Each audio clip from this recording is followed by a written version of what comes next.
This is a hot take. I was talking in this video about pathological demand avoidance and how women with ADHD and pathological demand avoidance will, even if they want to hop into bed with their spouses, avoid doing so because they sense that obligation or the demand. And an Angel thinks that it's never no to orgasms. And I said, not everyone. And she said, yes, for everyone. You told the internet your husband doesn't get you off. And so she never came back, because I did down there, if you saw it, ask her how long she's been studying psychology and neuropsych stuff. She didn't answer me. But I have been studying psychology and human sexuality for over 20 years. So we're going to talk about why she's wrong. So here's the thing. Pathological demand avoidance, also known as persistent drive for autonomy, is not something that gets checked at the door, even if multiple mind-blowing orgasms are on the table. So this has been demonstrated with lots of other creators. So if you haven't seen any information about this before, I really suggest that you search pathological demand avoidance for other creators, because I've seen a lot of really great demonstrations of this problem. But what it boils down to is your brain, if it senses a demand, it's going to shut down.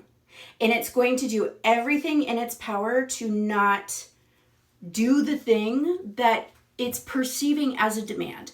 Even if you're in the middle of doing the thing. So like, you could be walking to start washing the dishes, and if your spouse says, hey, can you make sure the dishes get done tonight?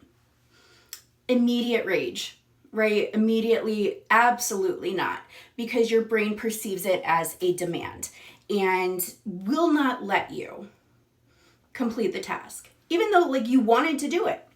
And that doesn't change just because you're going to the bedroom. A lot of people think that there is something wrong with them or wrong with their spouse if they can't focus in bed, if they can't get into what's happening in bed, when the reality is your